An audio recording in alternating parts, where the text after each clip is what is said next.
Pater Vales, Bapak Suster, dan Bapak Ibu, saudara-saudari umat Tuhan yang dikasihi oleh Tuhan, secara sangat khusus yang dikasihi adik-adik 36 yang akan menerima komuni pertama pada hari ini, pada pesta tubuh dan darah hari ini. Anak-anak calon komuni pertama, lebih khusus, saya punya satu cerita untuk kamu. Lalu sebentar kamu akan menanyakan kepada orang tuamu. Cerita ini bukan hasil imajinasi saya. Kadang-kadang tetapi memang betul terjadi, yang mungkin pernah menonton atau kamu baca di surat kabar tentang perlombaan atletik. Salah satu mata lomba atletik adalah lari jarak jauh. Melari jarak jauh, satu orang yang mewakili negaranya, negara Kenya, namanya Abel Mutai. Ketika dia berlari hanya berjarak beberapa meter dari garis finish, tetapi karena bingung dengan tanda-tanda garis finish ini, karena di putaran itu ada banyak garis dan itu membingungkan dia akhirnya berhenti. Ia berpikir bahwa ia telah menyelesaikan perlombaan itu dan ia menang. Seorang atlet lain dari Spanyol yang mengikuti dia dari belakang, namanya Ivan Fernandez. Nyata Ivan Fernandez juga atau di Sumba. Berada tepat di belakang dan menyadari apa yang terjadi yang dialami oleh Abel Mutai yang sedang bingung itu. Karena dia bingung, dia mulai berteriak kepada pelari Kenya itu untuk terus berlari. Tetapi Mutai tidak berbahasa Spanyol, sama sekali tidak mengerti bahasa Spanyol. Jadi orang Spanyol itu mendorong menuju garis kemenangan. Setelah selesai perlombaan itu, ada wawancara dari seorang jurnalis kepada Ivan Fernandez. Seorang jurnalis bertanya kepada Ivan Fernandez demikian, mengapa Anda melakukan itu? Ivan menjawab, impian saya adalah suatu hari nanti kita hidup bersama dan memiliki moral yang baik di dalam masyarakat. Wartawan itu bersikeras, tetapi mengapa Anda membiarkan orang Kenya itu menang? Ia menjawab, saya tidak membiarkan dia menang. Memang dia akan menang. Wartawan itu bersikeras lagi, tapi Anda bisa menang jika tidak membantunya. Ivan memandangnya dan menjawab, tapi apa manfaat dari kemenangan saya? Apa kehormatan dari medali itu? Apa yang akan ayah ibu saya pikirkan dan katakan tentang itu kepada saya? Sekarang kembali ke anak-anak. Kalau seorang atlet yang diperebutkan itu ada 3, emas, perak, dan perunggu. Kalau kamu bertanya kepada orang tuamu masing-masing, apa yang kamu cari selama ini untuk kami? Kalau memang orang tua menjawab, oh kami mencari makan supaya kamu bisa kenyang, berarti bahwa ada perjuangan untuk mendapatkan makanan supaya bisa hidup. Bisa saja yang lain mencari sesuatu yang lebih mulia, mungkin emas, perak, medali. Maka bisa saja ada anak emas dalam keluarga, ada anak-anak perunggu di dalam keluarga, ada anak perak di dalam keluarga.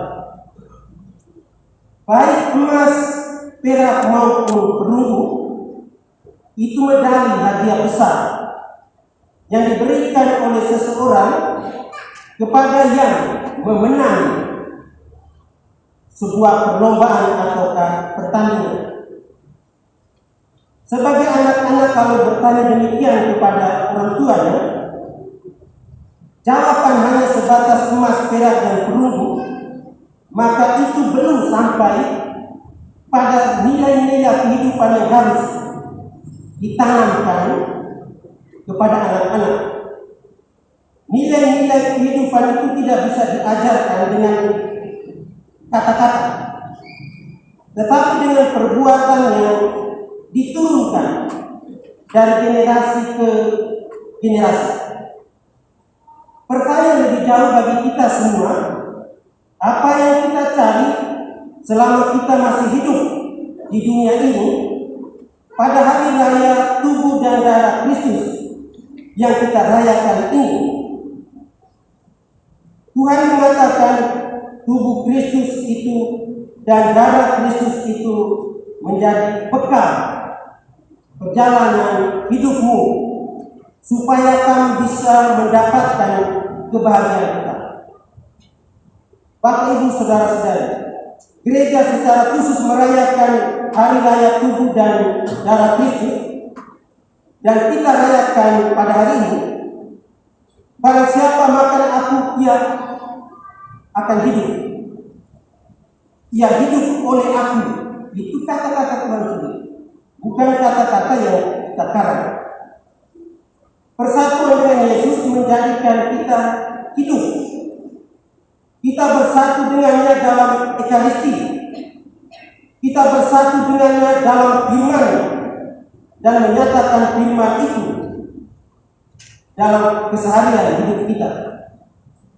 Kata-kata Tuhan itu bukan kata-kata yang sia-sia, tetapi kata-kata yang berdaya guna untuk kehidupan manusia.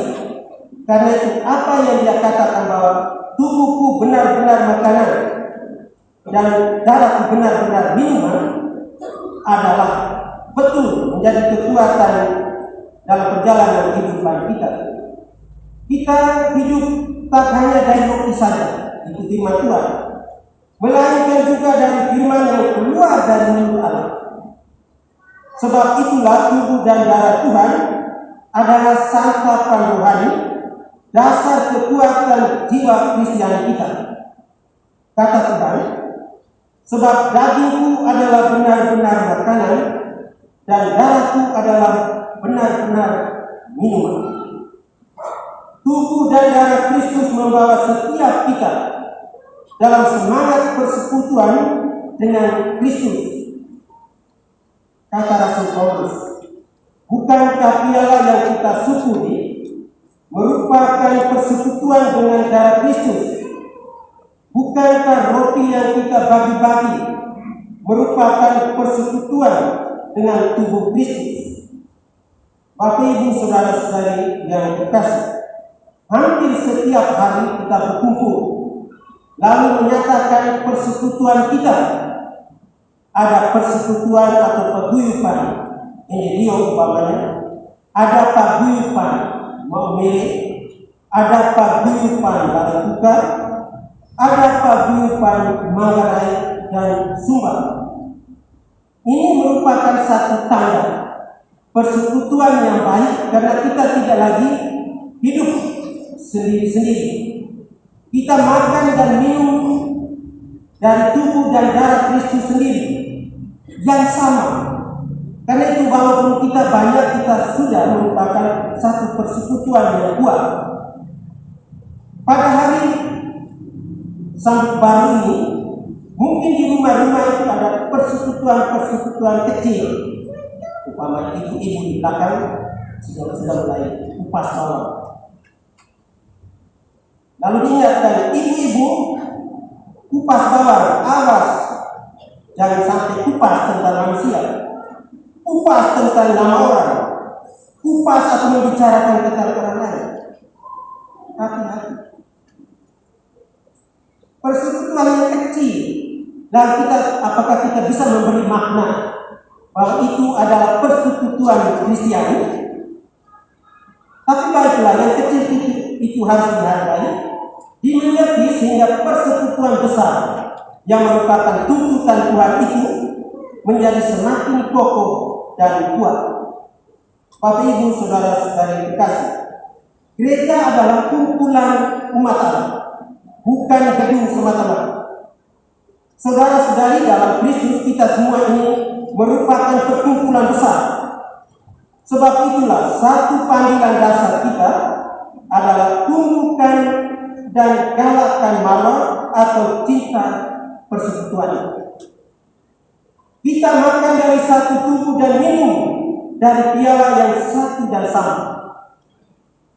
Dan tidakkah kita dihimpun Tuhan dalam satu meja perjamuan, meja kegembiraan, meja di mana Tuhan memberikan tubuh dan darah.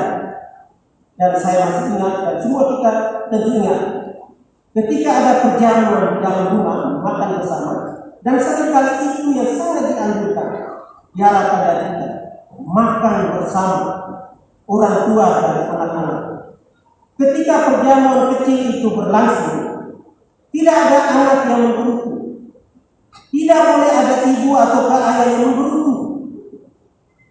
Makanan sebagai rezeki, hasil perjuangan kita sudah ada di atas meja sebagai rahmat dan berkat dari Tuhan.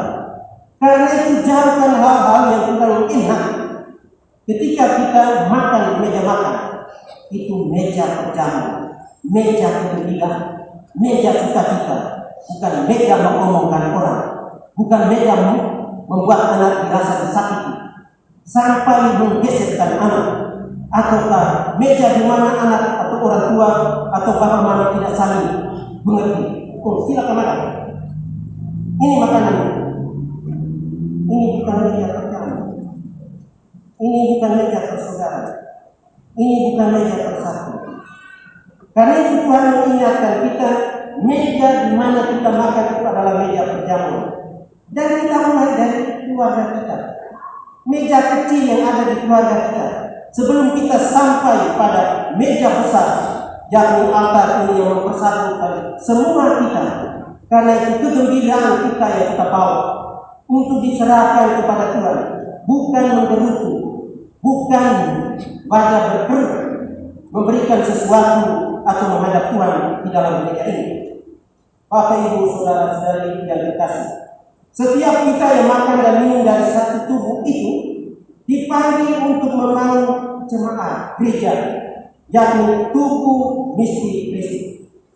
Setiap kita anggota gereja memiliki kekuatan dan kesanggupan untuk menghadirkan karya keselamatan Kristus itu dalam keseharian kita.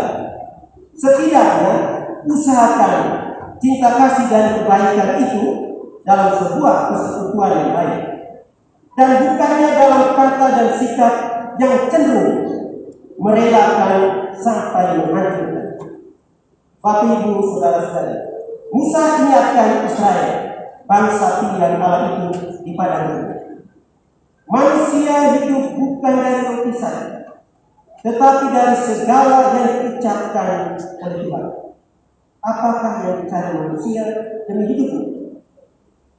Segala garansi hidup yang kita lakukan itu merupakan kenikmatan jasmani.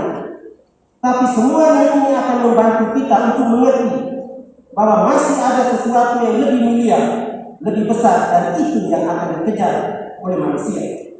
Sesuatu yang kita kejar secara jasmani adalah waktu. Namun menjadi bencana saat arus kegelisahan kita, di mana kita tinggalkan Allah dalam perjuangan kita, dalam kerja keras kita, sampai Allah tidak diperhatikan lagi. Bapak Ibu saudara-saudari yang dikasihi oleh Tuhan, hari ini merupakan hari khusus untuk anak-anak kita. Kerinduan mereka sudah terjawab pada hari ini, yakni mereka akan menerima tubuh dan darah Kristus yang menjadi bekal dalam perjalanan kehidupan mereka, dan itu yang sudah ditunggu ditunjukkan oleh orang tua kepada mereka. Kalau memang mereka sampai tidak mengerti tentang itu, berarti orang tua tidak pernah memberitahukan, tidak menunjukkan teladan yang baik kepada mereka, tidak pernah mengajak mereka untuk menerima tubuh dan darah Kristus pada hari Minggu ataukah perayaan-perayaan besar lain. Karena Tuhan sudah menunjukkan Ekaristi. Ekaristi itu tempat di mana kita merayakan apa yang diperintahkan Tuhan kepada kita, dan Dia hadir di dalam. Dia ada. Dia memberikan tubuh dan darahnya untuk kita. Karena itu Bapak Ibu Saudara-saudari, khususnya para orang tua anak calon sambut baru, bimbinglah anak kita untuk mengenal dan mencintai Tuhan. Kerinduan mereka sudah terjawab. Baiklah kita menjaga kerinduan mereka itu untuk kehidupan mereka selanjutnya. Tuhan memberkati.